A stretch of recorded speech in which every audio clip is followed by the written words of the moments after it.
full view.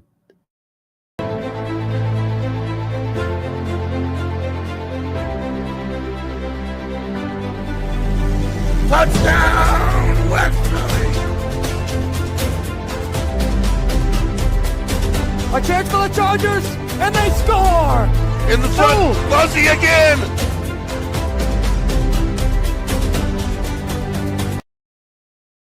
Do you want to get your business in front of over 100,000 viewers every month? Advertise with 321 and enjoy the best value in local advertising while supporting free community live streams. Your message will be seen across live high school sports, morning shows, and local events, connecting you directly with engaged audience.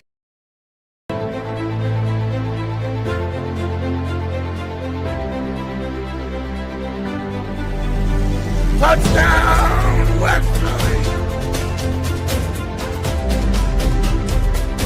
A chance for the Chargers, and they score! In the front, Fuzzy again!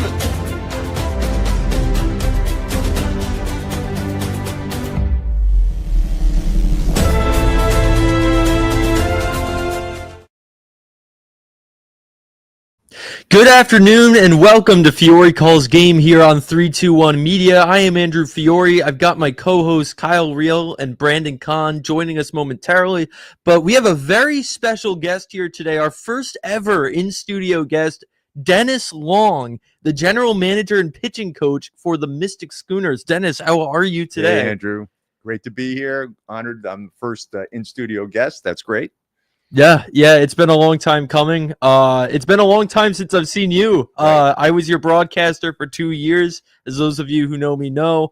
But a lot of our viewers may not have heard of the Mystic Schooners before. So if you want to give a little rundown of what you're running over there across the river. No, that's a great question. Every year, there's always a new population of people that don't really know or aren't familiar with the Schooners. But it's a summer collegiate baseball team, maybe ranked second to the Cape Cod League. If people are familiar with the Cape Cod League, it's the number one league by far. It's been around. The Cape Cod League's been around for 100 years. We've been around for 30.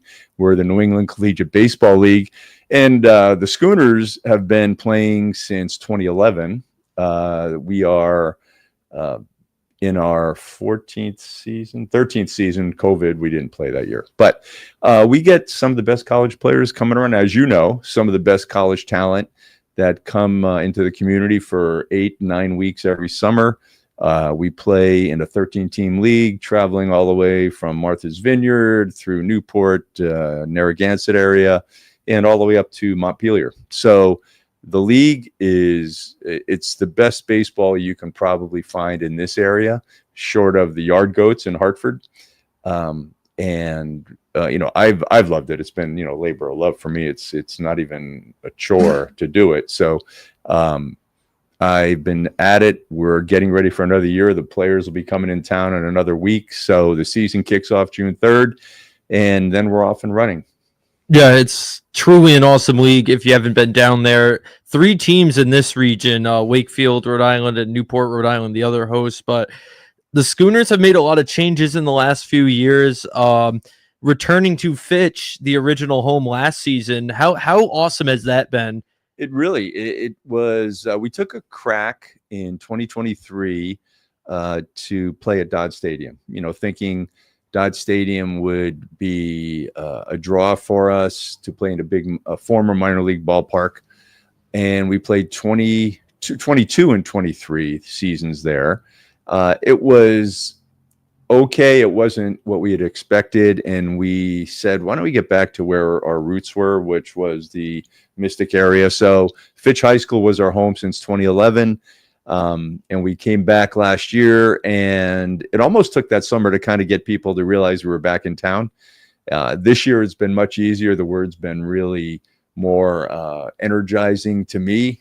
People are asking about the season when we're starting. We're looking forward to getting to the ballpark, but you've got these great players are in an intimate setting. It's just a high school field, summer baseball, family fun. These players just love seeing the Southeast Connecticut, New England area.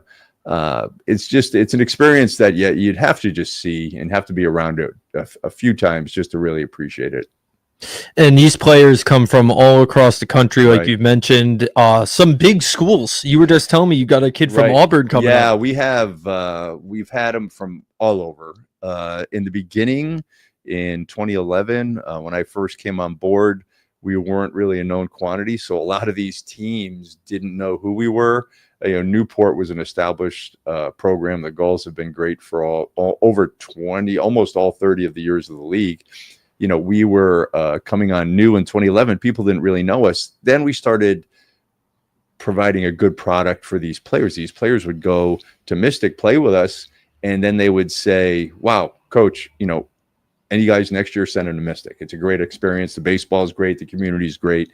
So we've kind of grown where the colleges call us. So we have guys calling us from this year, as an example, Arizona State. We've got the coaches calling from Arizona State, Cal State Fullerton, Notre Dame, as you said, Auburn, 3 great players from Auburn who may not be here right away. They could very well be in the College World Series. Right. They're playing really well now, highly ranked.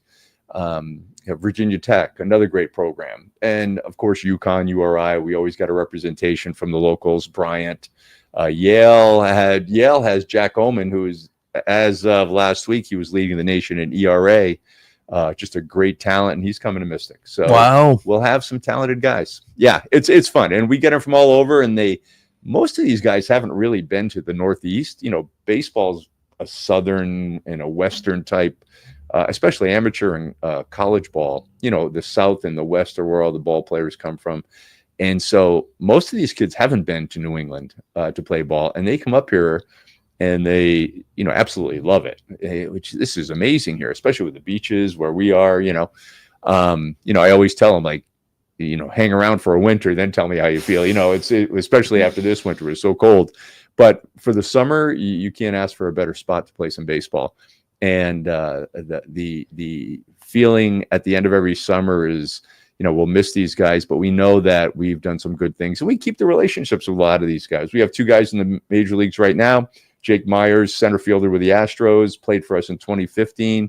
Jason Foley, who just went on the injured list, closer, had 28 saves last year with the Tigers. He played with us in 2015 and 2016. And we have a few guys knocking on the door right now. So it's really a launching pad for professional careers. Yeah, there are about 3 or 4 players from my time there that are in the minor leagues currently. I know Anthony Sherwin was in Fayetteville last I saw. I think so. Yeah, they bounce around so quickly, but he really started off very, very well. Yeah, which was a surprise because we only saw him get 1 hit with the Schooners. And he struggled. Yeah, he struggled. You just don't know. Yeah.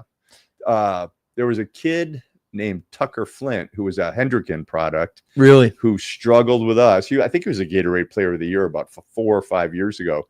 Great kid. He just was, for 2 years, he just struggled getting off the mark. But he is flourishing with the Angels right now. He's in AA, maybe AAA. Wow. Sometimes it just clicks at the right time at different times. You never know when. And when they come here, we just want them to be better when they leave. Right. We don't know what your stats are going to be. We hope they're great. It'll help us get more wins. But regardless of how many wins we get, we just want you to be better when you leave here. And that's kind of the philosophy. I think the college coaches appreciate that we are trying to develop players as much as they are during the school year. We stay in contact with the coaches, with the trainers, like, hey, what does this kid need?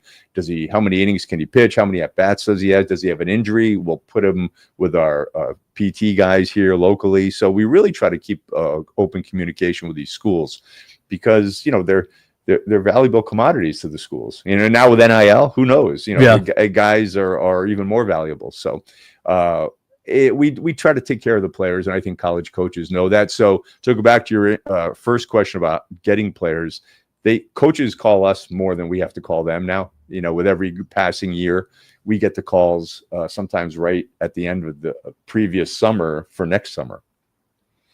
Wow. Yeah, it's impressive. It's really impressive. You saw the routine a lot for the last 2 years. You know what it's like. Yeah. We're always talking about other players, and sometimes Coach Orby and I would be on the bus just talking about guys that we know for next year, just to pass time. Like, hey, have you seen this kid from, UConn or URI? Maybe we can get him for next year. He's doing very well in maybe another summer league. Let's get him next year for us. So it's kind of a constant recruiting game. It really is. Yeah. And it's only gotten more competitive with the amount of leagues out there. Yeah. But some of those other guys, I noticed in the past, I want to say week or two, Jay Almer, our former closer, got signed with the Red Sox, and he's down in Salem now. 100%. Jay's a great guy. You remember him, and he was an all-star closer for us. This was 2 years ago, as you know, and we had kind of stayed in touch, and he said, hey, do you know of any places I could play? So we tried to talk about finding a place. This last summer, he wasn't eligible for our league, but there were a few leagues that still took graduated seniors. And he landed in a couple of different leagues, Coastal Plain League and the Prospect League, MLB Prospect League, and still didn't get a feel, but he did get a chance to keep pitching. And then this offseason, did a little strength conditioning, worked hard, and showed really well. And the Red Sox just signed him. He texted me the day he signed, and he said, thanks for the experience in Mystic. It really kind of got me noticed. And then the rest was all on him, just to work at it. Awesome to see. Another guy that comes to mind, Addison Kopak, Mr. Schooner. Yeah. Addie's been, he was 3 years with us and with the Padres organization. Now I think he's in Fort Wayne, I believe, right? Yeah. He was in El Paso for a bit when Xander Bogaerts was there. You got to meet him. Yeah. I mean, he was such a talented guy. He could play any position on the field. Yeah. There was one game we were trying to get him to play all 9 positions, but we had a playoff spot on the line. I said, Addie, we really can't do this. We got to keep our arms in there. And he goes, I get it. So we got him like 6 out of the 9 positions. Then the game got close at the end. This was up in Holyoke and Valley. And I said, it was the last game of the year, but we had playoff implications. We were in, but it was a seeding thing. Right. And, we didn't have our full arsenal of guys. We were saving a lot of guys for the first playoff game the next day. But we were playing really well. We were really in close to with Valley in this game. And Coach Orby and I looked at each other. And I said, hey, I think we want to try to win this game. We have a better seed, and we had to go. Phil said to me, he said, go tell Addie. I go, hey, we can't play you. And he goes, I get it. Let's go win this game. Which is the kind of guy he is. Oh, absolutely. So yeah, he's another great story. We've had so many great kids that have come through. And they've been successful in all walks of life, not just baseball. And I think that's the thing that kind of is the theme through all these years. Like, these guys are all quality individuals that come through, and they end up, finding success somewhere. And we just like to think that Mystic was a good memory and maybe a positive step toward whatever career or life path they choose. Absolutely, and it extends to the staff as well. My predecessor, Jake Irons, I've been seeing on social media, he has done great things up at Notre Dame. Amazing. Jake, John Luzzi, Jake, the 2 guys that were there before you. We've had guys even prior to that, and even some of our other interns. We had an intern from 2012 who ended up going to her last, I forgot her name. Anyway, did she run the multicams? Yes. I remember you. Yeah, yes. I remember that mentioned. I can't remember the she name. Was good. Yeah, and there's so many kids that have gone through. Elizabeth Staub. Okay, yeah, Elizabeth, and she ended up getting a job with the Oakland A's, then with the Florida Marlins, now the Miami Marlins, and I like to think that we had a little part in that. Yeah. And Elizabeth's doing great, and I think she's working for Coca-Cola now. Got a job, wow. A high-level job, corporate job in marketing.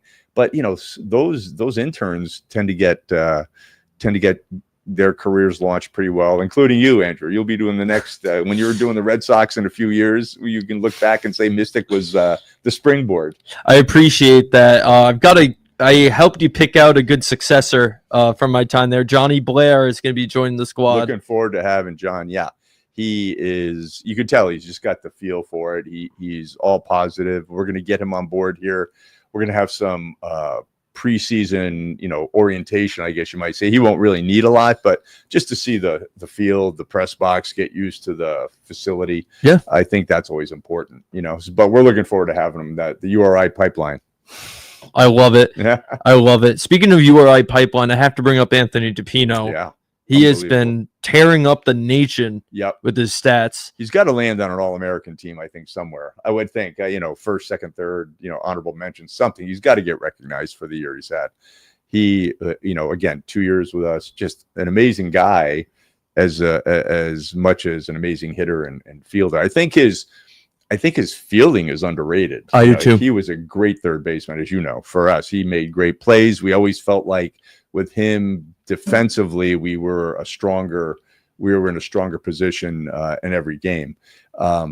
He just did some things that were at a different level, and he handled himself like a pro even back then with us in college. And I think he's doing the same thing, and he's getting rewarded for all that. Oh, yeah. Let's face it, he's just doing a great job. Great job. He had a grand slam in the playoff game, I believe, yesterday, the day before, in the A10 tournament. Yeah, I saw that. And also Tristan Levesque. Yes. I'd be remiss if I didn't mention Tristan. Tristan played with us in 21, then went to the Cape in 22, or took 22 off, then went to the Cape in 23. Yes. Yeah. Right? Is that what it was? Yeah, because he pitched in the championship that's right. game He pitched in for the Bourne. championship. Yeah. And then he came back to us. He said, I think I want to be near home. I want to stay near where I grew up and where I went to school. And he ended up playing for us last year. It was just phenomenal, as you know. And I think he's 8-1 right now with URI in his senior year. And I hope he has a couple more games under his belt. That means the Rams will be going far in the NCAA. So they got to get through the tournament, obviously, but he got him off to a good start the other day. Yeah, and he's somebody very humble to talk to. I message him a lot. He's super humble guy, especially even when he gained some fame. I don't know if you saw, but that 10-inning game against Oregon, unbelievable. He went viral. Unbelievable game. Yeah. Yep. He and that was early in the year. That kind of opened everybody's eyes, I think, in the baseball world, at least that follow it somewhat. And I couldn't have been happier for him. I texted him that next day. I said, just an amazing performance. You know? And he continues to do it. I mean, I think he just crossed 300 strikeouts, if I'm not mistaken, the other day. I don't know if that's the all-time record at URI, but it was a milestone for him for sure. It's probably up there in the record books. Yeah, it's unbelievable. And URI has that tight NECBL connection. You always see a few guys at the Schooners or the Waves, especially being right down the road. A few guys coming. We're just going to confirm, it's really funny. Like, this is the week we could have our roster set in stone in October, November, December, January.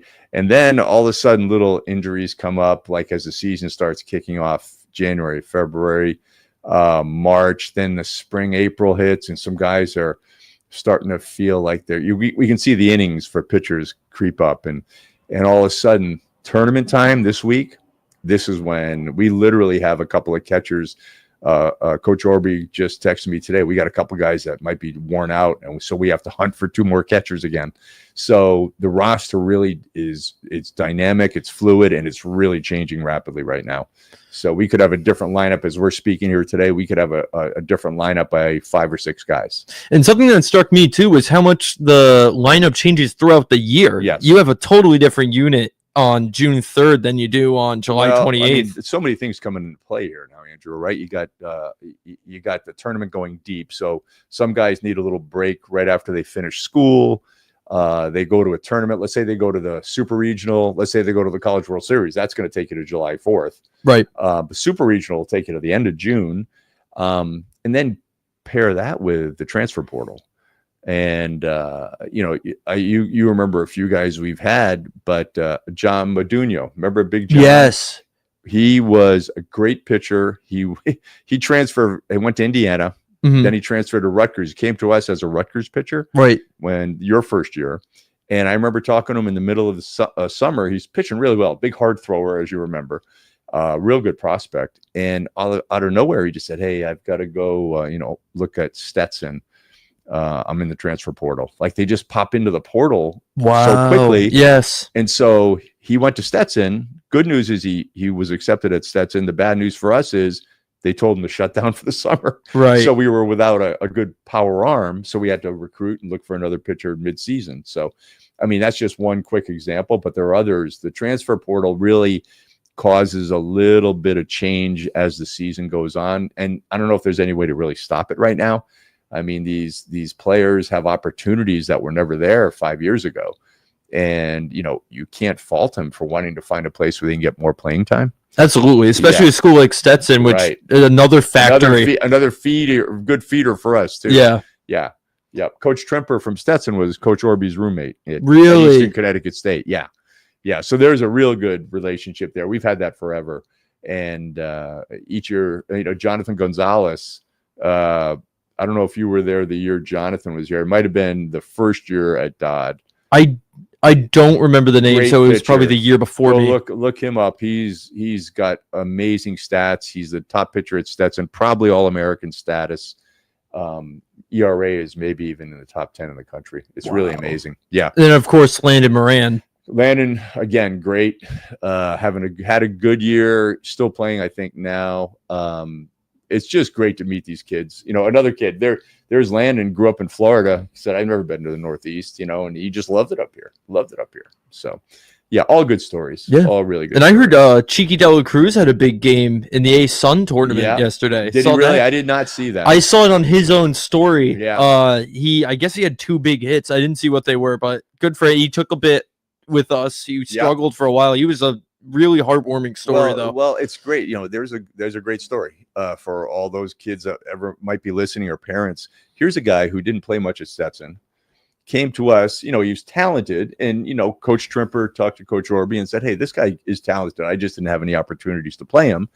And you could just see that he was a baller. He could play, right? And to the point where, again, in our conversations on a long bus ride, Coach Orby and I kind of said to each other, who do you think we should ask back for next year? And the first guy I said was Cheeky.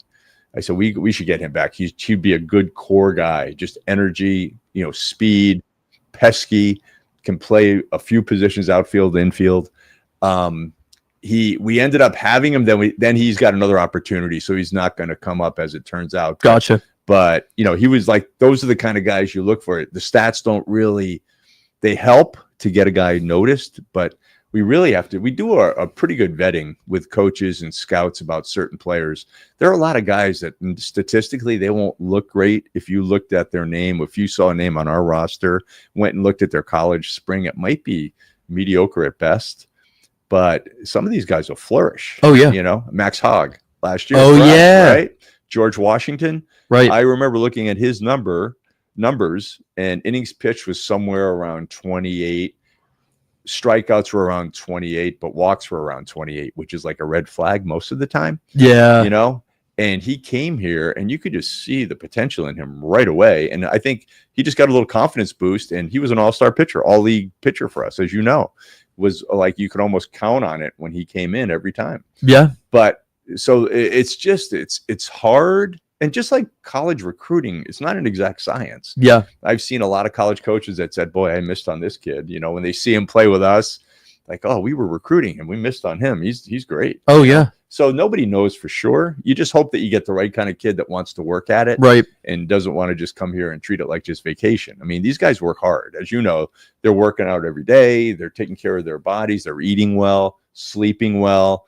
And they really have the dream. And we're here to help them with all that, And with Cheeky, he went about a month without a hit. Yeah. But he kept with it, and then he got hot at the end of the summer, and he had kept a good mindset about it, and he was honestly joking about it. But he's an inspiration. But we do finally have our co-host on, Kyle Reel. That's why I was looking down a sec. My bad, Kyle. I gave you the link, but welcome inside. This is Chris Long, the general manager of the Schooners. Hey, Kyle. Nice to meet you. I apologize. Technical difficulties. I'm all over the place right now with moving out of college. I'm like bouncing from house to house. So I'm all over the place. But yeah, my apologies. Yeah, no worries, Kyle. Dennis, we were talking about the recruitment process for different athletes getting players on board for the team, and even talked a little about the interns, including our friend Johnny Blair, who will be taking my spot as Schooners broadcaster. I love Johnny Blair. Yeah. But yeah, Dennis, I think now with Kyle being such a big MLB fan like myself, it's a good time to get into your past stories about your minor league career. You told me once on a car ride some stuff that blew my mind. So yeah, tell the audience a little bit about. Well, I mean, number one, I mean, when I played years ago, I was lucky enough to get drafted out of UConn. I graduated UConn 1980. You're talking almost 50 years ago, so got drafted and was lucky enough to, the Rangers drafted me, and I was lucky enough to make it up there to AAA, and ended up finishing it was a short 4-year stint, but pitched a little bit with the Mets, as you know, being a Mets fan that you are, had a little chance to see some, talent now that are long retired. Some are managing. Don Mattingly was a stellar player when I was coming up, and Don spent many years managing. And, Darryl Strawberry, Mets great that you're probably familiar with. That's the era I played in, with guys like that. But, it's just the opportunity to say you were a pro pitcher. I mean, there's nothing better than getting a paycheck for playing baseball, and I was happy to take a shot at it. And, it's one of those things where you're always just trying to do well every outing. Your next outing is your key outing, no matter how strong you are, unless maybe you get $1 million, a couple $1 million, they'll probably give you a little bit of a chance to take, to fail a little bit and try to see if they can get you on track. But guys like me who didn't sign for much at all, you just get a chance to play. You're always as good as your next outing. So, I was able to make it. And then things happen. It's like, oh man, I got into a slump, and then boom, and then you're facing like, oh man, I have to think about the life after baseball, So, but I think for me, I like taking all of that experience and just trying to relay the mental side of all that to the players, right? I mean, it's a different era, aesthetically, physically. The stadiums I played at, where some of them were condemned. I mean, I remember playing in Shreveport, Louisiana, where like the stadium, half the bleachers were condemned. They were run down, old, rickety. Now Shreveport Stadium is like brand new, state of the art. All these stadiums, like the Yard Goats. Hartford has like the best stadium, rated the best stadium in minor league baseball. Like there wasn't a lot of that around. Where I played AA baseball in Tulsa, Oklahoma, it was a new stadium for the time, and it's already been knocked down, and there's a better stadium up there, So, but times were different, but the game's still the same. Yeah. And the mentality and the stress and the confidence or the loss of confidence is the same. So, I think having gone through that and having gotten released a few times and having gotten hit around a little bit, you kind of can relay like, hey, I've been there. And that's, I think, what drew me to the Schooners years ago when I got a call from Phil Orby, who said, hey, there's this team coming to Mystic. We'd love to have, they love to have a guy with college and pro experience. And I thought of you. And the first thing I thought of was the Cape League. I was able to play in the Cape League for 3 years. And I said, man, those are the best 3 summers of baseball in my life. I mean, you're playing for the fun of the game. You're still a college kid, and you're on beautiful Cape Cod, and you're playing against the best players in the country. I said, if I could bring that feeling to these guys here in this area, I'm in. And that's kind of what that's why I still do it. Because I know the guys that come here are really, even now to this day, I'll reach out to some of them at Christmas time, and they'll say, hey, best summer of my life in Mystic, right?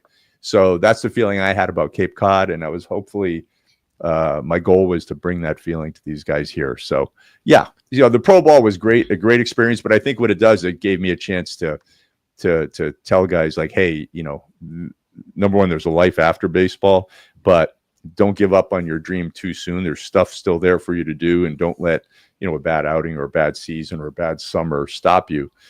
Let everybody tell you can't do it. You don't tell yourself you can't do it. That's the lesson I think these kids need to hear. Like, hey, there'll be somebody that likes you. You just gotta, and if everybody says no, then you can say, okay, I tried, I did everything I could, and then you move on. Can you tell me the Darryl Strawberry story again about your matchups with him? Yeah, well, I mean, he came up as some people may know if you look it up and you read his biography. A phenom, number 1 draft pick in the 1980 draft, and I was a number 16 round draft pick. So he was the number 1 pick. I was like the 500th pick. I remember that, something like that. But everybody knew about him. You know, he was the next Ted Williams. He had a swing as pure as Ted Williams. He was in Sports Illustrated, you know, all over the baseball media at that time. And so end up in Double-A, and then our opening year, this is 1982. We hear about this. Here's Darryl Strawberry. He's in Jackson, Mississippi with the Jackson Mets, Double-A for the Mets at the time. And we had the opening series with Jackson, and a 5-game series. And the first game, I'm in the bullpen. I didn't pitch, but he hits for the cycle. And he hits a home run that just is flying, you know, just a missile. And we're just watching this guy like a thoroughbred racehorse, 6'6", just built, just did everything so easily. And I'm thinking, okay, how am I going to pitch this guy? You know, and so the second day I come in and I'm thinking, okay, I just got to give him, I threw like hard sinker and a slider. So, you know, first at bat, I'm up, I come in relief and throw him a good hard 2-seamer, and he hits a home run, left field, bomb, like takes my sinker away, just drives it. Right. Like, whoa, okay. So next day or 2 days later in the same series, I think, okay, I'm going to go like hard slider down and in. Boom, home run to right field. Wow. Right? I literally gave up 3 home runs to him in the first 10 days of the season. Jeez. Yeah, so I got him off to he won the Triple Crown that year. I think I had a good part of it.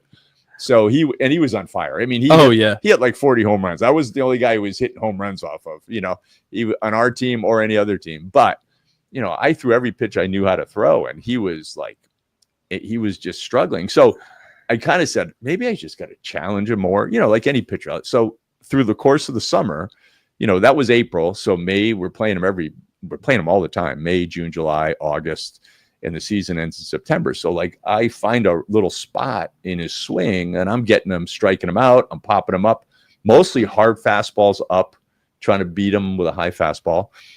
And the last series of the season comes in, and I'd seen him. I must have faced him 20, 30 times, you know, over the course of the summer. And last series, I'm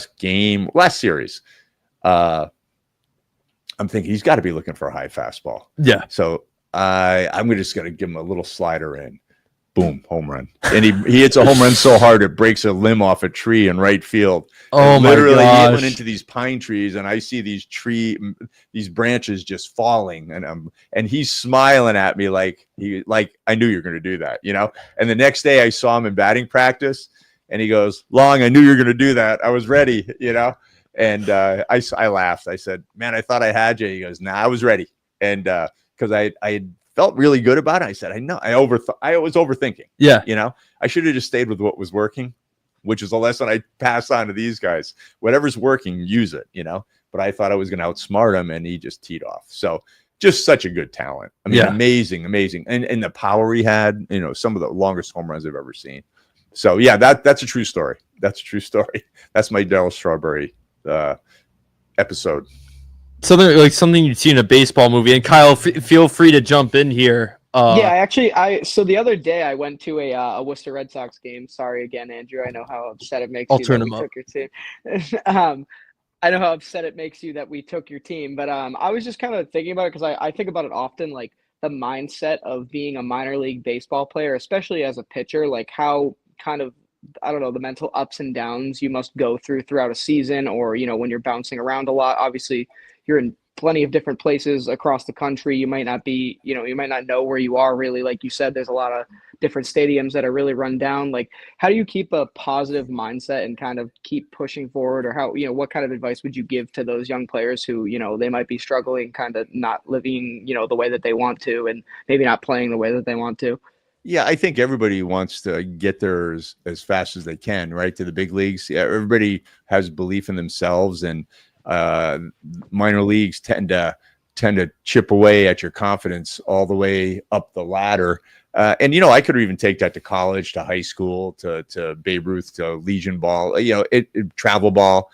You know, it just seems like there's always challenges that break your confidence. But in the minor leagues, you know, you've got some guys have families, married, kids, you know, it's feeding your family. You know, there's some real life stress there. I think on the baseball side, it's just the waiting for the opportunity. Like everybody gets their window, I think everybody has a window to show their stuff. 95% of players do.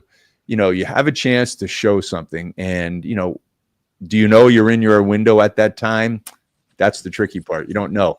I think what you have to do is just really get yourself into a routine and just really make yourself know that you're getting better. If nobody else is telling you that, which is tough, that you're doing it and you're doing everything you possibly can do, because you don't want to kick yourself, And then the other piece that comes into that more now than ever are injuries.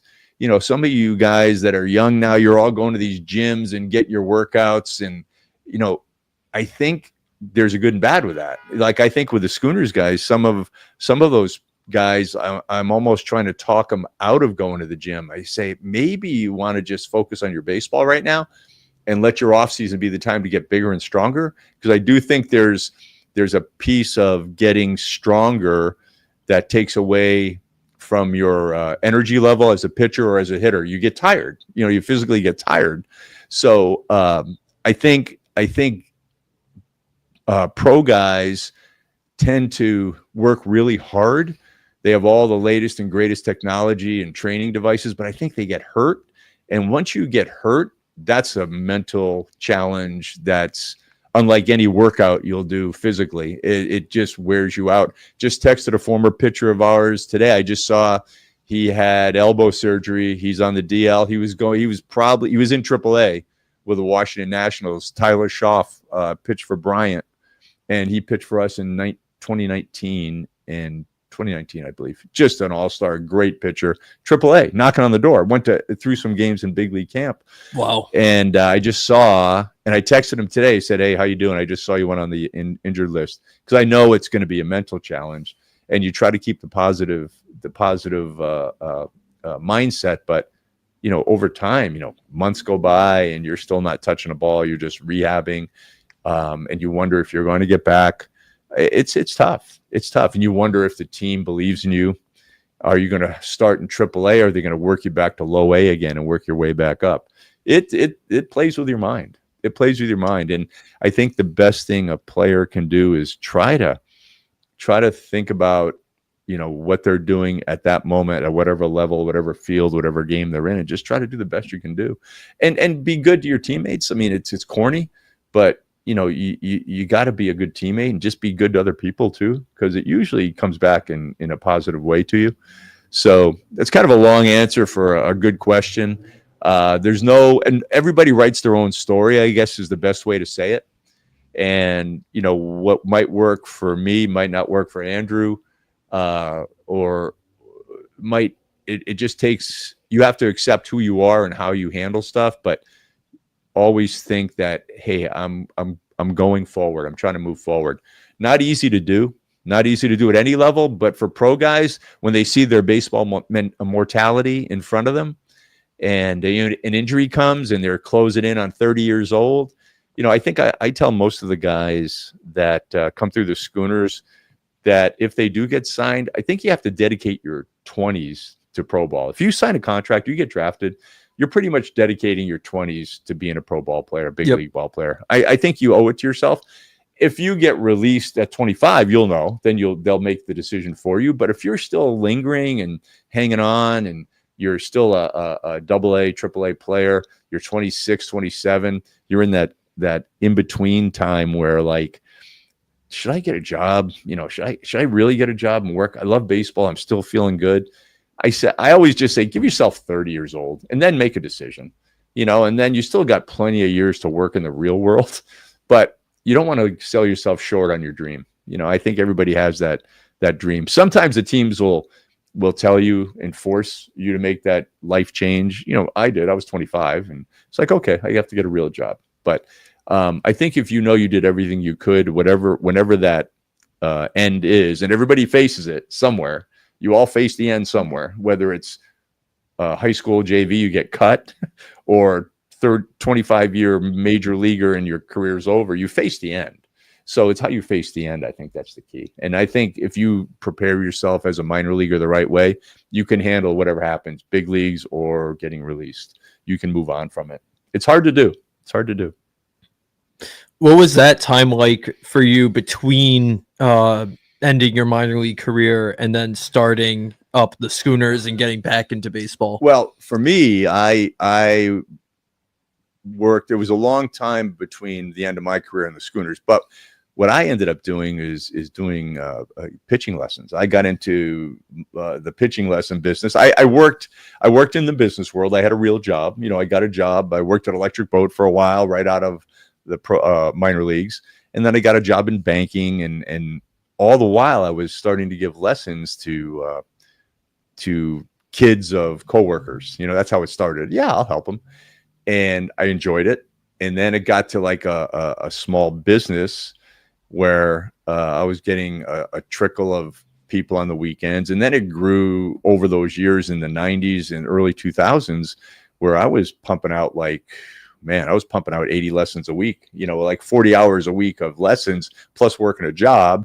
And then, but I loved it, and I felt like I had something to offer, based on all my experiences, positive and negative. But I felt like I could help kids get better, and I enjoyed it, and I still enjoy it. I still do it. But then the Schooners thing came about 2010, 2011. So I had been around baseball just locally and doing lessons and talking to college kids, pro guys, just on pitching alone. And then the Schooners came, and like I said, I just knew it just brought me right back to my Cape Cod days playing on the Cape. Like I said, I want to have that. If I can make that feeling come to kids here in Mystic, I'm in. So that's kind of the in between was the business world, raising a family, and doing pitching lessons. So I was still around the game every day. Right. Yeah.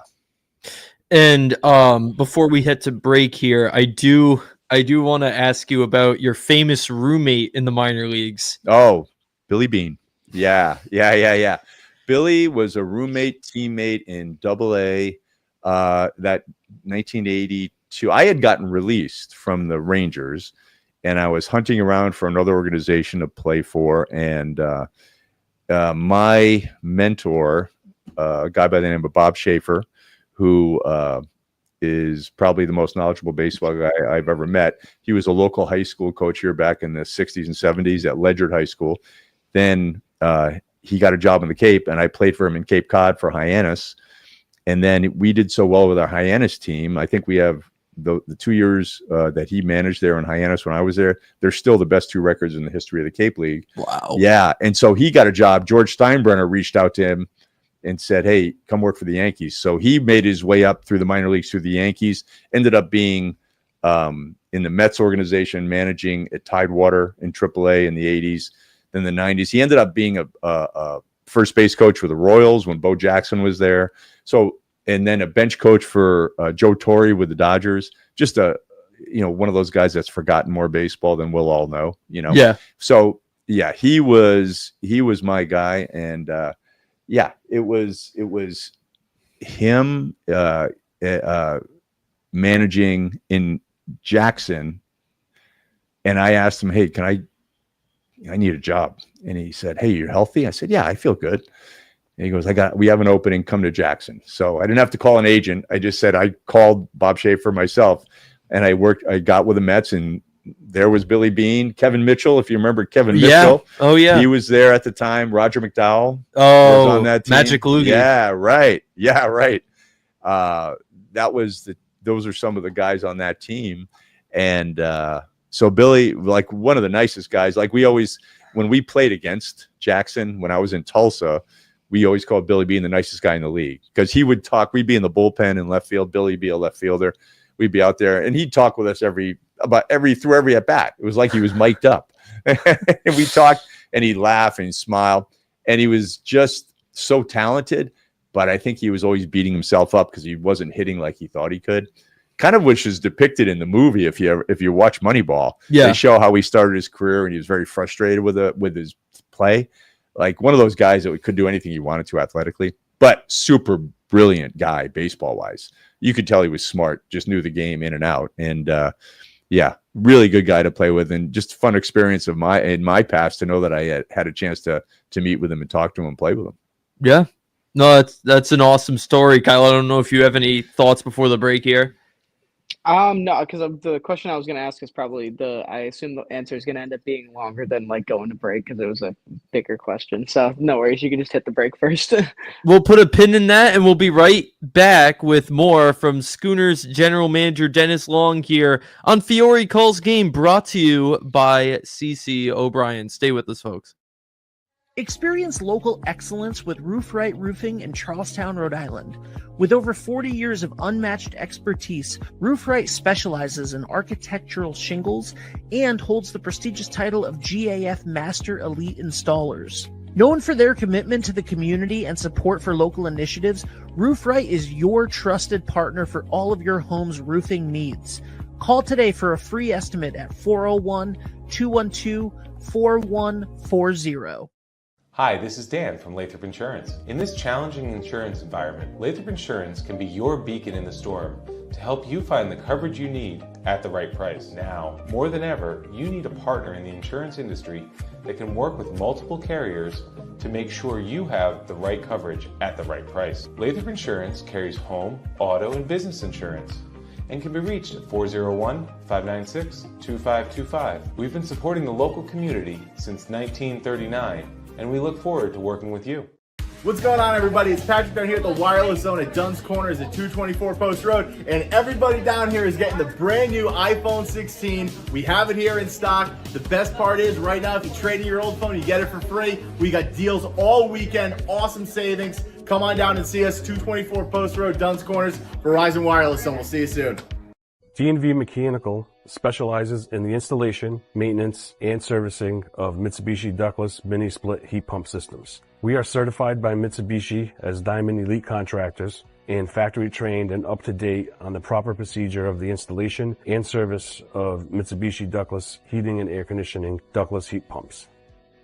We assist with the paperwork to reduce much of the stress-related documentation required to get the state rebates and federal tax incentives. We are not a jack-of-all-trades, master-of-nothing company. We are masters of ductless heat pumps. It's what we do, and it's what we know.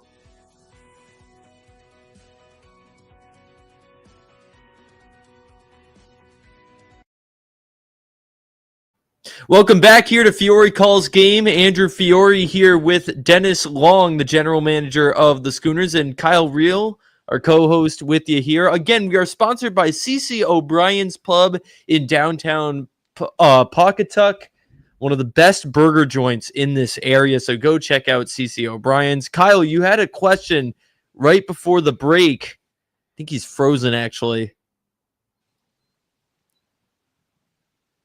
Yeah, there he is. Kyle, can you hear us?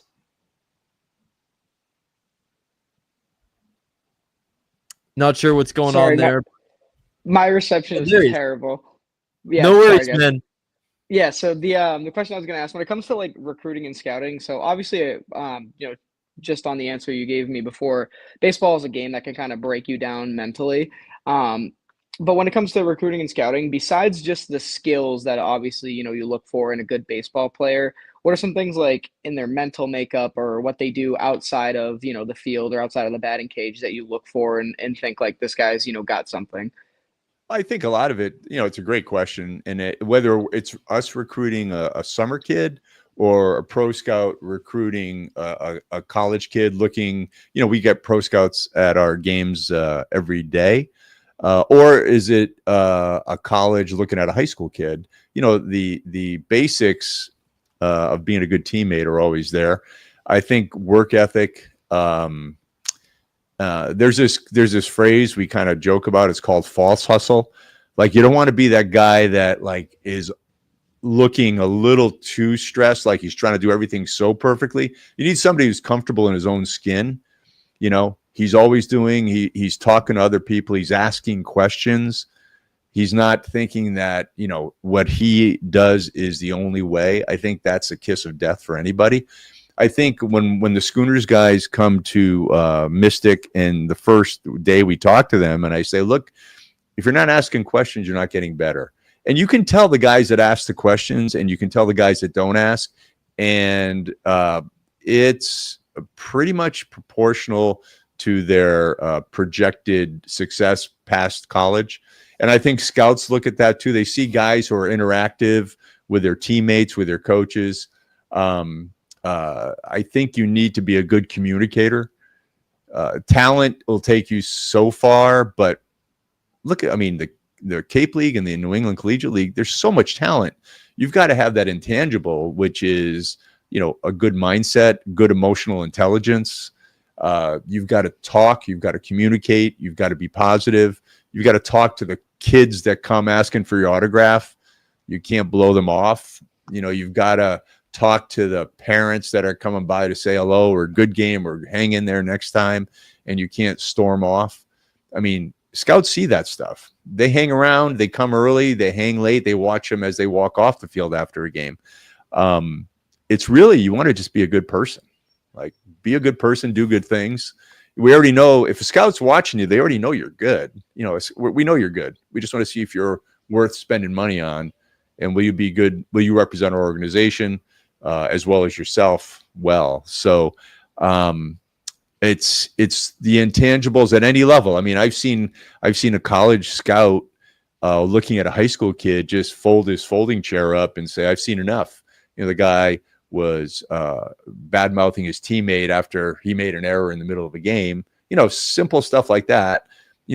Hanging their head, throwing their glove in the air, something like that. But I've literally seen scouts saying, "Oh, I've seen enough." He could have all the talent in the world, but there are a lot of kids with good talent. There are a lot of kids with great talent, and there are a lot of really nice kids in the world, but there are a lot less people that are both. And you want to be a great talent and be a good kid. That's where you are with the Schooners. Those are the guys that have come to the Schooners, and that's why we vet them pretty well. We ask, is this kid ready? We ask the coach. We'll ask some scouts. Say, is this kid ready for this league? We don't talk to the kid too much. We really go to the coaches and to maybe a couple of opposing team coaches that we know that may have watched the kid play. And they'll say, if it's an opposing coach, go like, "Wow, this guy's really talented. Really, I have a lot of respect for him." That's all we need to hear, that kind of thing. I respect the way he plays. He keeps his head up. He's not a dope. It's as simple as that. It sounds simple, but it's hard for a lot of kids to do. Years ago, we had a kid from University of Central Florida. This is 2012. And super talented power hitter, and like light tower power, like hit bomb, but struck out a lot, and also would throw his helmet a lot, and he'd swear a lot. And I remember one game he struck out, went out to right field, warming up, doing the warm-up throws, and he throws the warm-up ball, lasers it into the dugout at third base on the fly.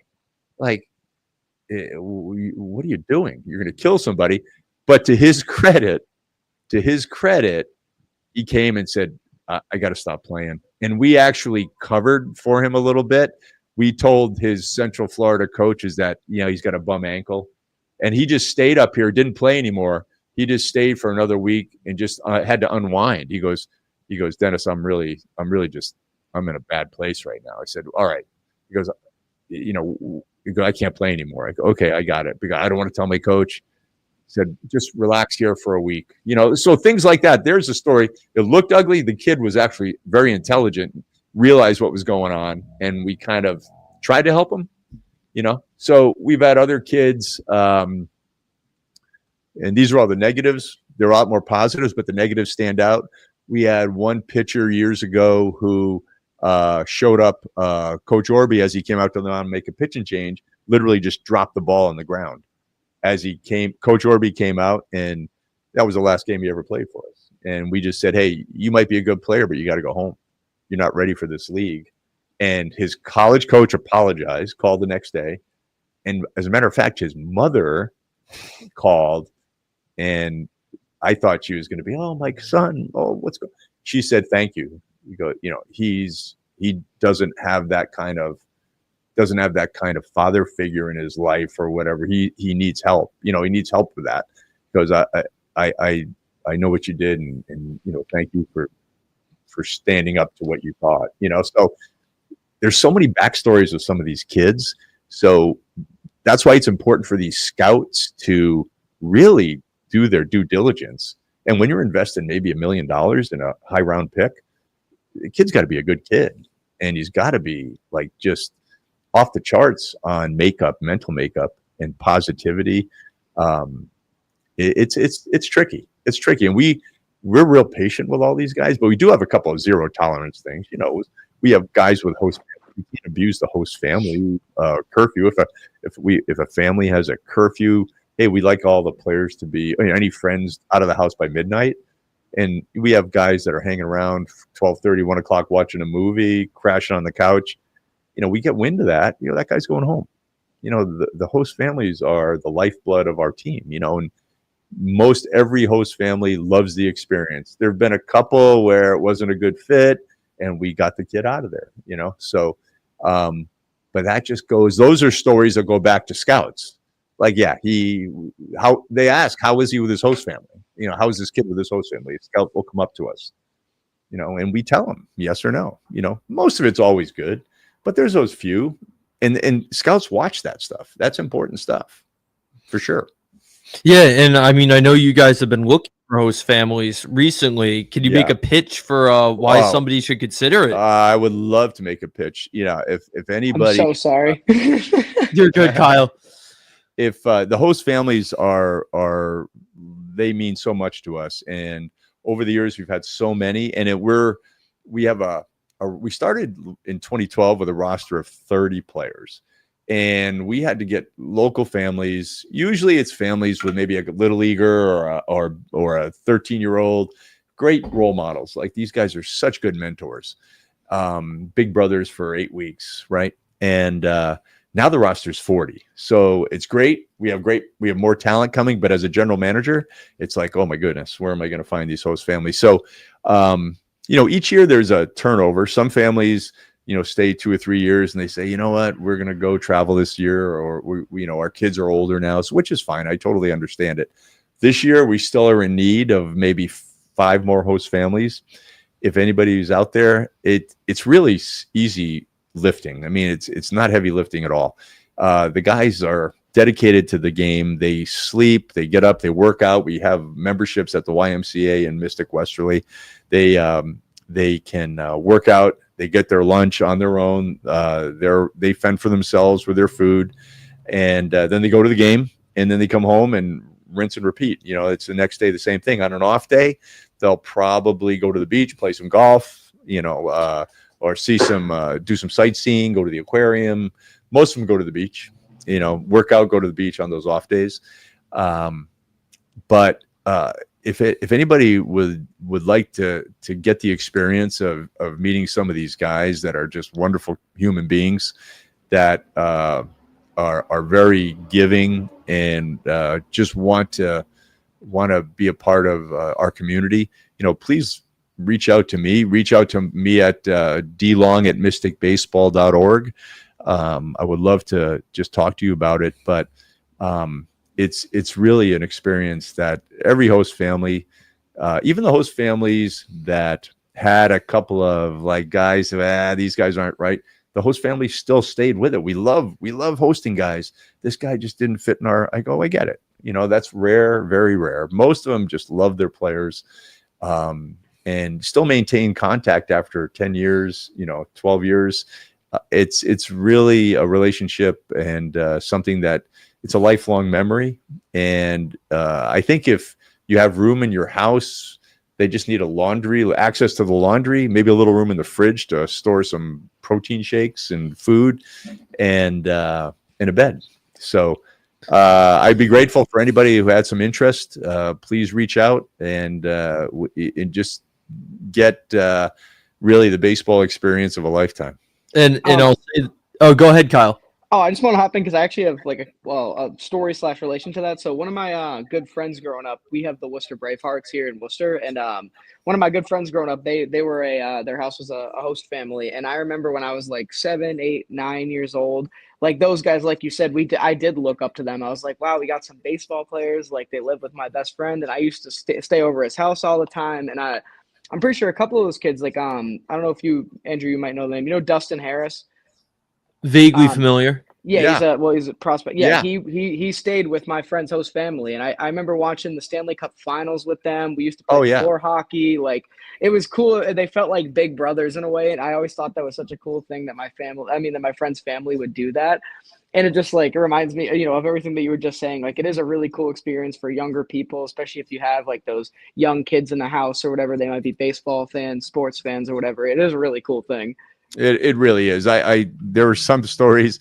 I'll talk to the host mom or dad on a particular day at a game. They'll come to the game and I'll go, hey, how things going? And they go, oh yeah, they were playing wiffle ball till 11 o'clock last night. After the game, they came home, played wiffle ball with the little kids. So that's the fun stuff. Those are, and they want. I remember my first year, we had trouble getting host families, and a couple of parents, young families came to the game, and they said, we didn't know these guys were here. Like, where's he from? Well, he's from San Diego State, and he's from Boston College. And like the kid, it was like going to the pet store, like the kid says, can we get one, Mom? And so we ended up hooking them up that game right after the game. Hey, I got somebody that needs a host family right now.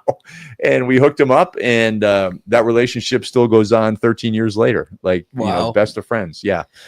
I know there's a family friend who was a host family when the Connecticut Tigers were here. Right. Still in touch with his player, and that player is Tarek Skubal, the best pitcher in baseball right now, or one of them.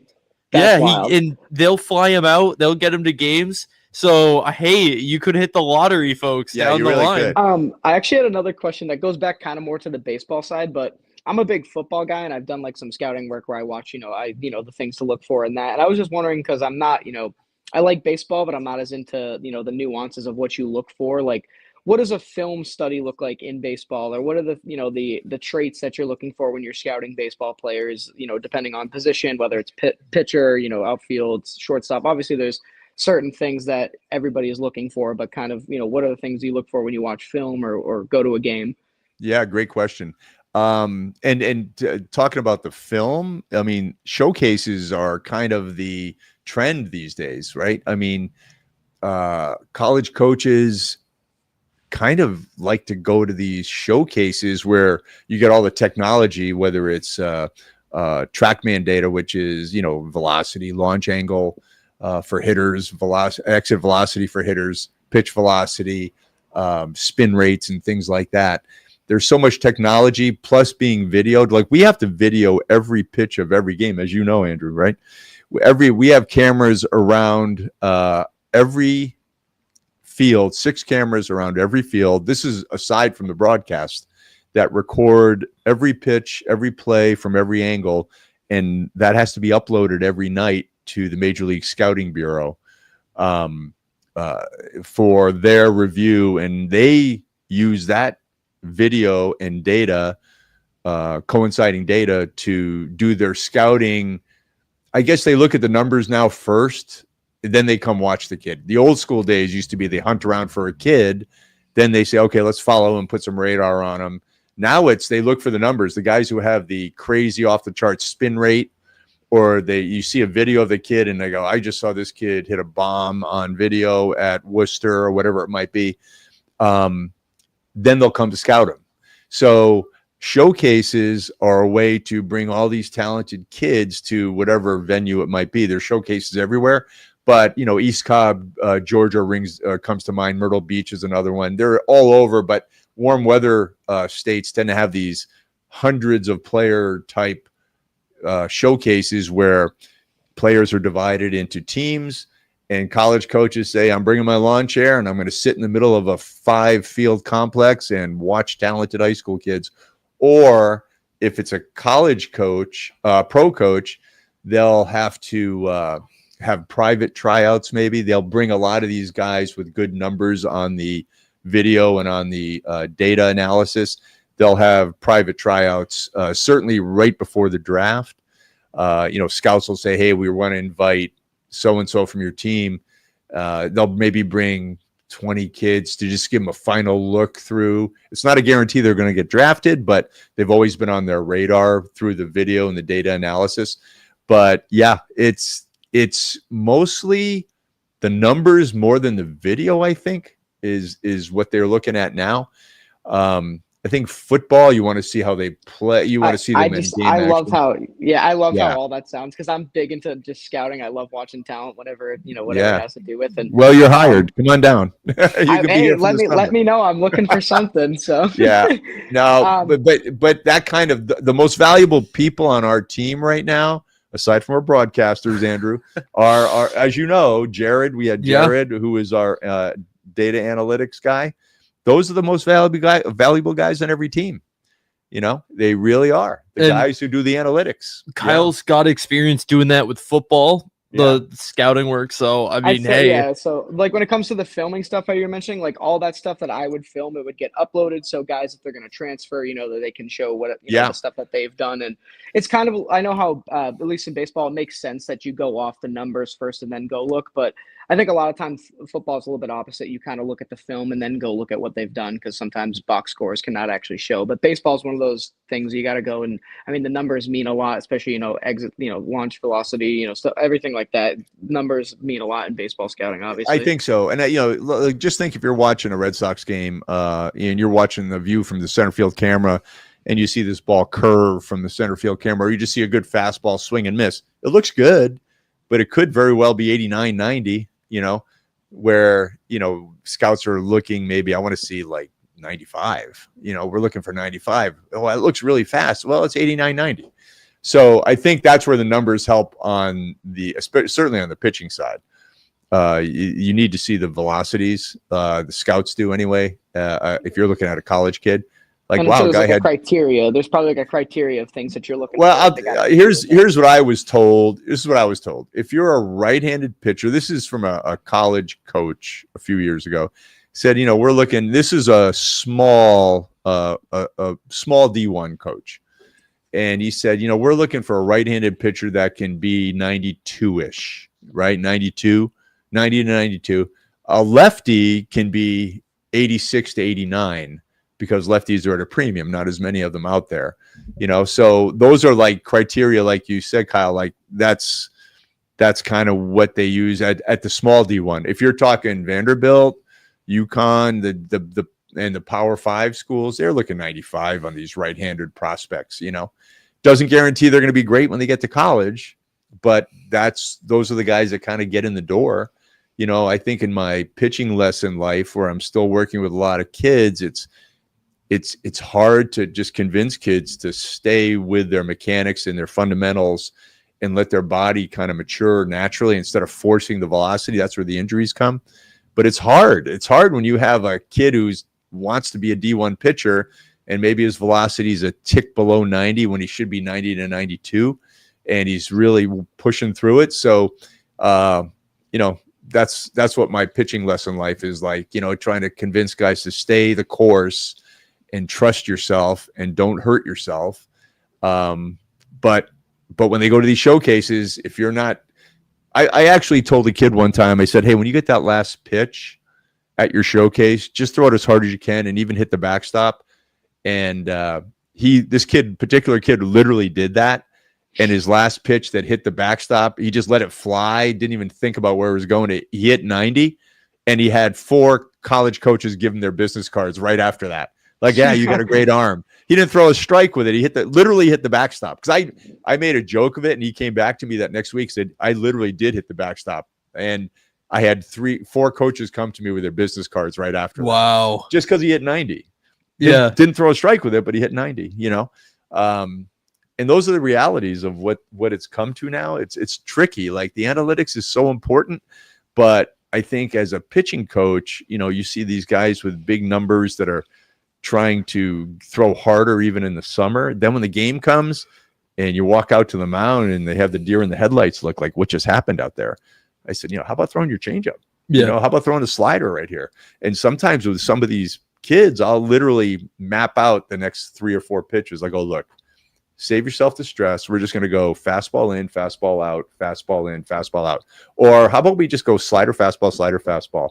Don't even think about the count. Just throw your pitches. And, that's the part of the game that I think analytics kind of drowns out, is really how to have a good approach when you pitch. It's learning how to be a pitcher or a hitter. Like this guy, if you're trying to hit one out of the park, maybe do it on your first swing. But when you get behind on the count, you got to start thinking of taking it to the right field or to the opposite field. Like, be a tough out. And it's amazing how many guys are so tense trying to put that high exit velo on their swing, and they're swinging and missing, and they'll hit that occasional hard one after they've struck out 3 or 4 or 5 times. Then they'll hit one hard, and then they're like, oh yeah, I'm good. I've got it. Then they'll strike out 4 more times. Yeah. You have to like really talk these guys off the ledge. It's tricky. It's tricky. Coaching in this era, in this age of analytics, it's really tough. And, just look all the stuff that's going on in college basketball when Tony Bennett leaving Virginia, like that's all NIL, but it's all technology, money. It's all like guys chasing things they shouldn't be chasing. They should be chasing being the best at the game, in my mind. Yeah. Like, be really good at this game. And this coach can really help you be really good at this game. And I think the players that will listen and trust somebody else's voice instead of looking at all these numbers and just looking at, well, my numbers aren't up yet. I'm no good. That's not the answer. Like, you'll get there, and you've got to just be good as you're climbing the ladder. You still have to win games, It's one of the most important things to be coachable. Yeah. Yeah. And I think that's what, like, going back to the basketball analogy, some of these coaches that have left early, I think the guys aren't coachable. That's all. A lot of that's NIL stuff, which is a whole other conversation, money driven. But the idea is they're chasing things that are outside of the actual purity of the game. And I think that's where coaches really have to have the patience, the fortitude, and the energy to hang on to these guys and keep and work with them. And I think some guys just can't do it. I don't blame them at all. I can see these coaches that are just so frustrated at every level, every sport.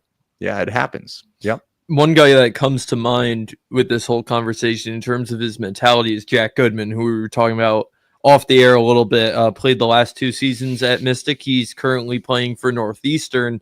He got drafted by the Texas Rangers out of high school, chose to go to college because he just wanted to better himself. Yeah. And talking to him, he's got some of the best, I guess, baseball intelligence that I've seen. I'd ask him, like, what do you know about this pitcher? He'd say it could be Randy Johnson out there. I don't care. It just depends. Like, all that matters is what I do. Yeah.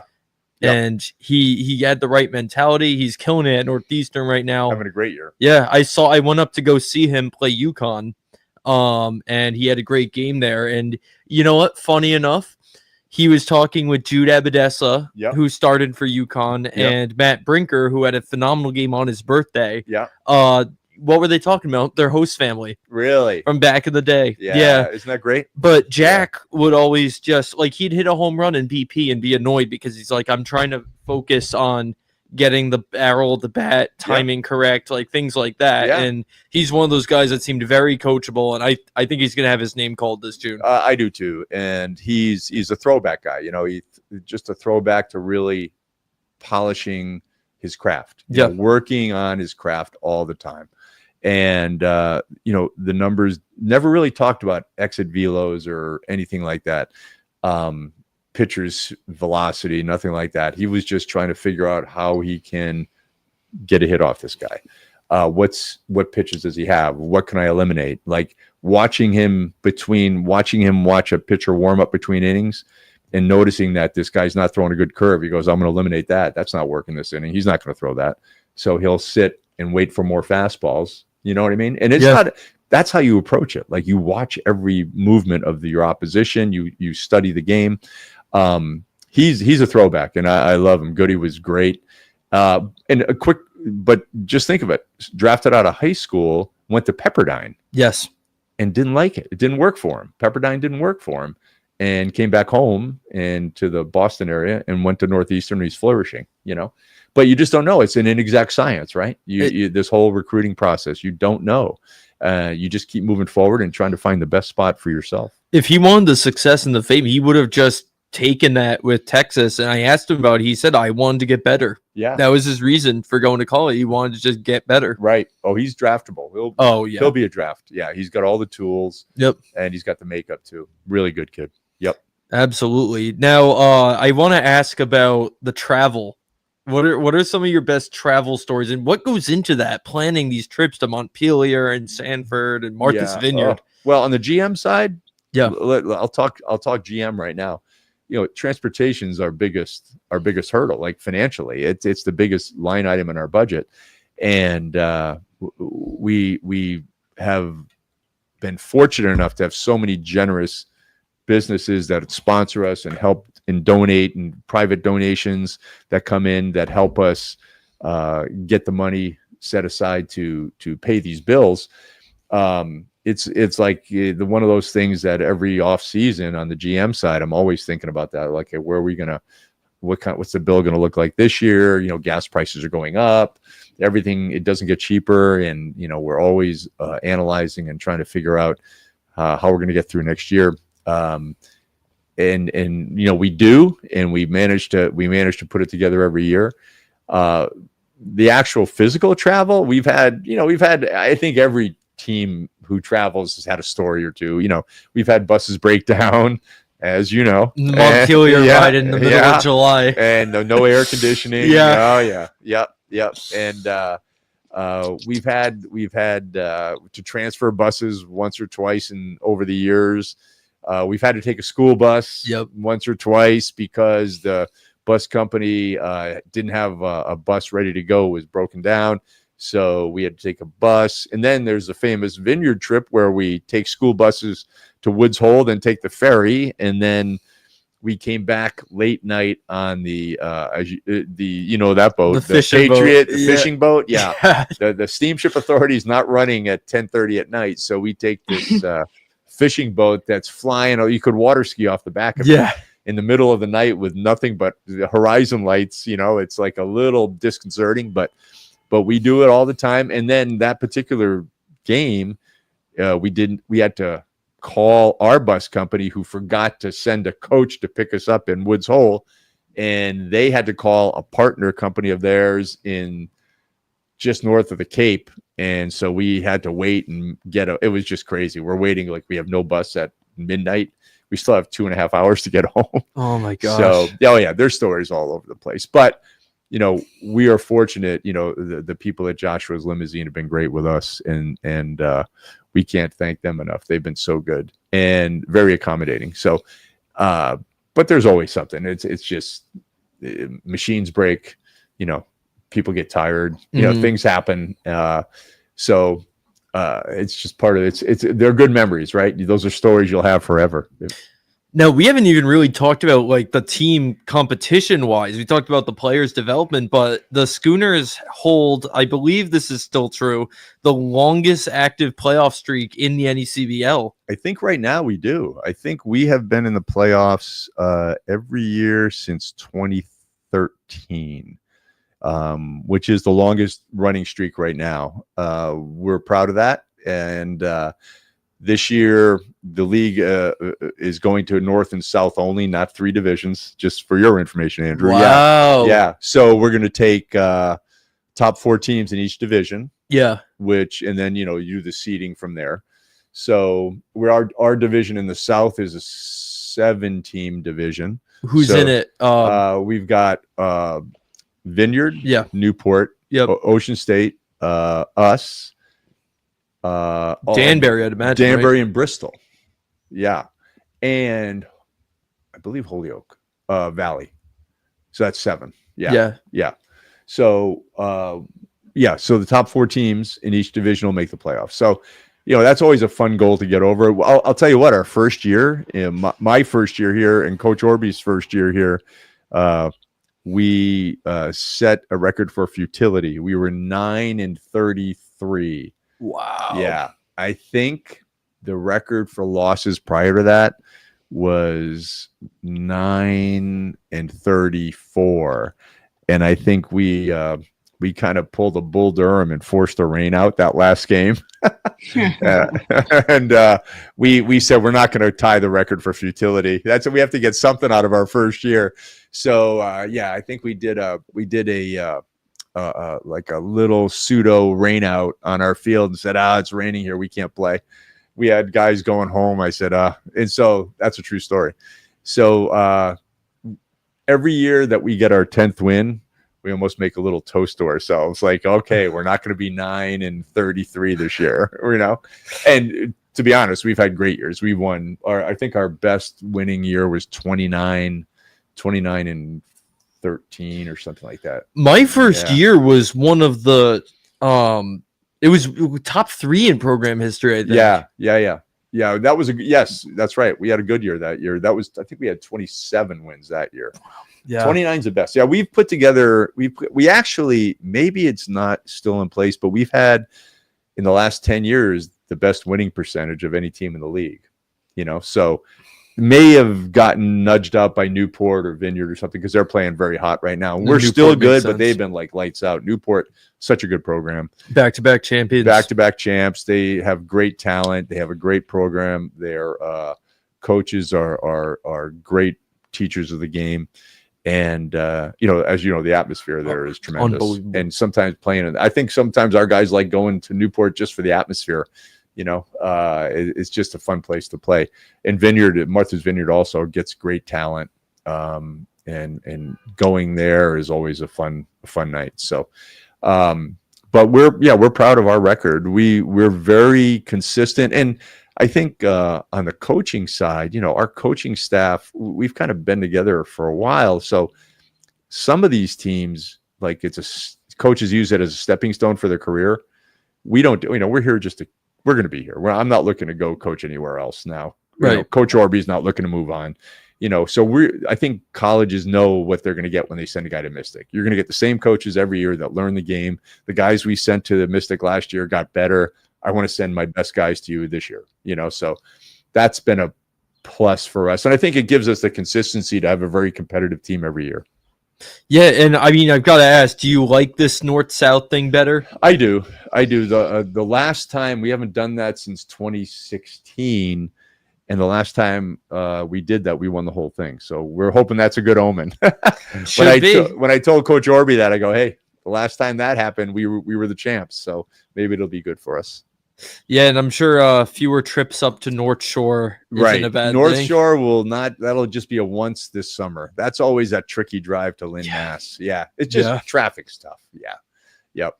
So how many times do the teams play in division? In division, it's going to be 6, maybe 7, depending on the team, because it's an odd number, but it'll be 6 or 7. Yeah, well, 3 and 3 usually, and maybe 3 and 4 for a couple.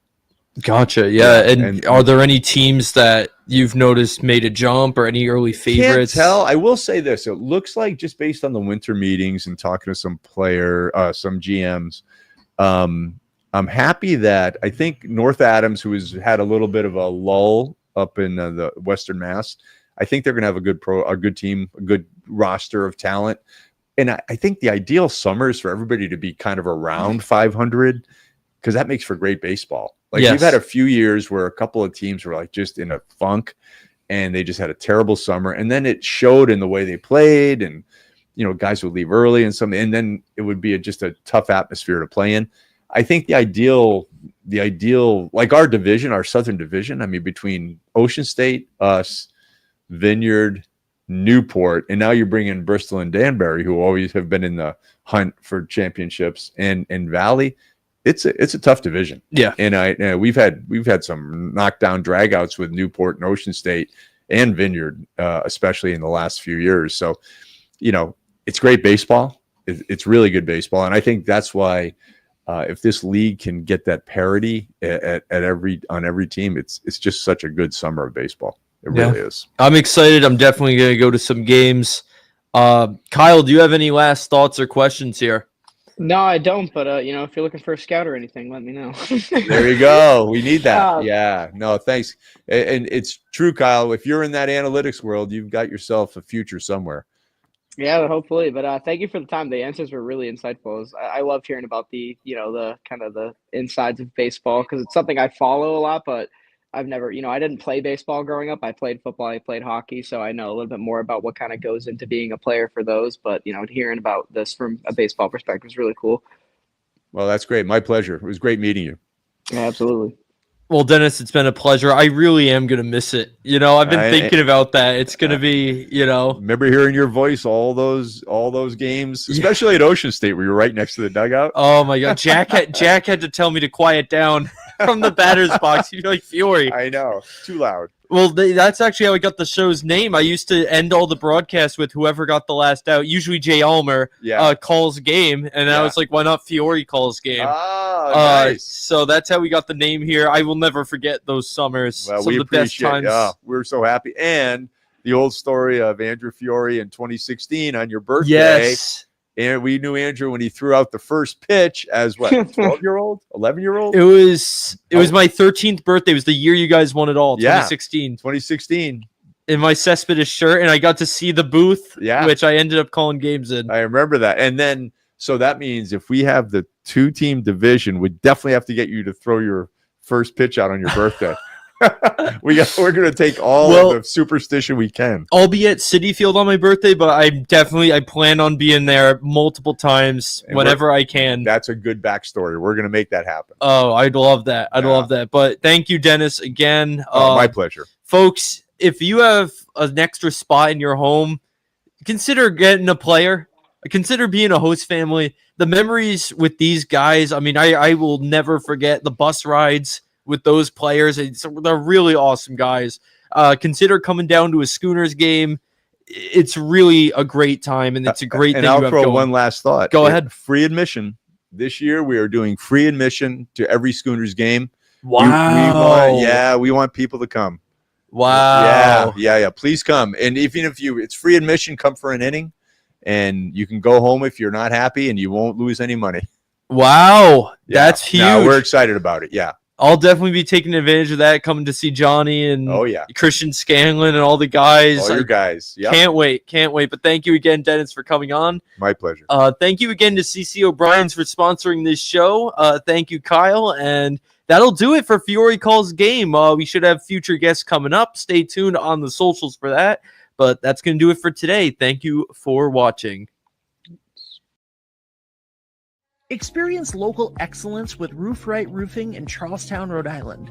With over 40 years of unmatched expertise, Roof Right specializes in architectural shingles and holds the prestigious title of GAF Master Elite Installers. Known for their commitment to the community and support for local initiatives, Roof Right is your trusted partner for all of your home's roofing needs. Call today for a free estimate at 401-212-4140.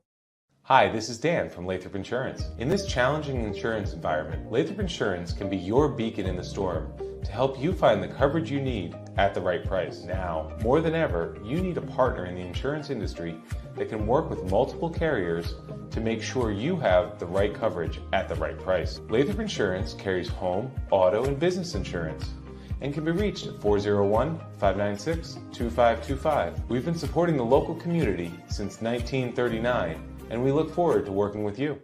What's going on, everybody? It's Patrick down here at the Wireless Zone at Duns Corners at 224 Post Road, and everybody down here is getting the brand new iPhone 16. We have it here in stock. The best part is right now, if you trade in your old phone, you get it for free. We got deals all weekend, awesome savings. Come on down and see us, 224 Post Road, Duns Corners, Verizon Wireless Zone. We'll see you soon. D&V Mechanical specializes in the installation, maintenance, and servicing of Mitsubishi ductless mini-split heat pump systems. We are certified by Mitsubishi as Diamond Elite contractors and factory trained and up to date on the proper procedure of the installation and service of Mitsubishi ductless heating and air conditioning ductless heat pumps. We assist with the paperwork to reduce much of the stress-related documentation required to get the state rebates and federal tax incentives. We are not a jack-of-all-trades, master-of-nothing company. We are masters of ductless heat pumps. It's what we do, and it's what we know.